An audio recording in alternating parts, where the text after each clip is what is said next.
Hi යාළුවනේ ආයිබෝවන් සියලු දෙනාට අද වීඩියෝ එකකින් අපි බලමු කටාරවල ඉඳගෙන ශ්‍රී ලංකා පාස්පෝර්ට් එක කියන්නේ ලංකාවේ පාස්පෝර්ට් එක අලුත් කරන සම්පූර්ණ ක්‍රමය මොනවද? ඒකට අවශ්‍ය ඩොකියුමන්ට් මොනවද? ගාස්තු කොහොමද? එතකොට ෆොටෝ ස්කෑන් කොහොමද? මේ ඔක්කොම ස්ටෙප් බයි ස්ටෙප් අද වීඩියෝ එකෙන් පැහැදිලි කර දෙන්නම්.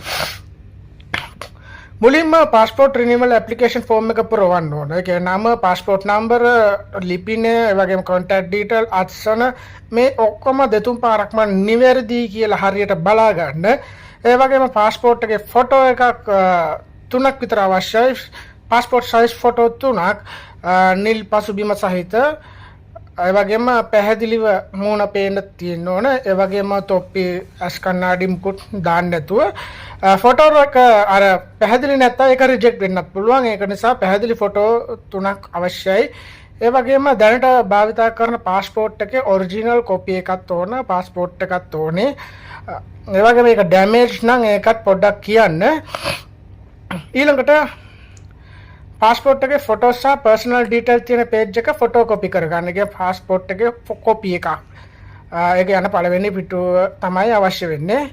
ඒ වගේම ඔල්ටරේෂන් පේජ් කොපි එකක්. පාස්පෝර්ට් එකේ ඔබ්සර්වේෂන් or චේන්ජ් මොන හරි තියෙනවා නම් ඒකේ ෆොටෝ කොපියක් තියාගන්න. ඒ වගේම බර්ත් සර්ටිෆිකේට් එක උපැන්න සහතිකයේ ෆොටෝ කොපි එකක් අවශ්‍යයි. උපැන්න සහතිකයේ ඉංග්‍රීසි වර්ෂන් එක තිබ්බොත් තමයි ගොඩාක් හොඳ. මොකද ඉංග්‍රීසියෙන් දාන්න හින්දා ඉංග්‍රීසි අකුරු පැහැදිලිව තියෙන්නත් ඕන. එතකොට ලේසි. ඒ වගේම ජාතික හැඳුනුම්පතේ කොපියක් ඕන, ෆොටෝ කොපියක් පිටිපස්ස සහ ඉස්සරහ දෙකේම ෆොටෝ කොපියක්. ඉතින් මේ ජාතික හැඳුනුම්පතේ කඩතොළු වෙලා තියෙනවා නම් ඒක පොඩ්ඩක් පැහැදිලි කරන්න. එහෙම නැත්නම් ඔයා ජාතික හැඳුනුම්පත පරණ එක පාවිච්චි කරනවා නම් ඒක අලුත් කරන්න වෙනවා. මොකද පරණ එකේ black and white ෆොටෝ එකක් තියෙනවා නම් ඒක අලුත් ජාතික හැඳුනුම්පතක් ගන්න කියලා කියනවා. මොකද එතකොට ඔයාලට ඒක රිජෙක්ට් කරන්න පුළුවන්. ඒ නිසා ඔයාලට මුලින්ම පාස්පෝර්ට් එක අලුත් කරන්න කලින් ජාතික හැඳුනුම්පත අලුත් කරන්න කියාවි. ඉතින් ඒකත් දැනුවත් වෙලා යන්න. ඔයාගේ ජාතික හැඳුනුම්පත කඩතුළු වෙලා නැ ලැමිනේටින් එහෙම ගැලවිලා නැ අර පරණ ඩෙන්ටිටි එක පොඩ්ඩක් හදාගෙන පැහැදිලි ක්ලියර් ෆොටෝ කොපියක් තමයි ඕන. විශේෂයෙන්ම අකුරු පැහැදිලිව පේන්නත් තියෙන්න ඕන. එතකොට මේකේ ගාස්තුව කොහොමද කියලා කටාර වල ඉඳන් මේ පාස්පෝර්ට් එක අලුත් කරන්න ගාස්තුව දැනට කතාර් රියල් 575යි. කතාර් රියල් 575ක මුදලක් ගන්නවා. එම්බසි එකට යන්න කලින් කාඩ්ද කෑෂ්ද කියලා කන්ෆර්ම් කරගන්න.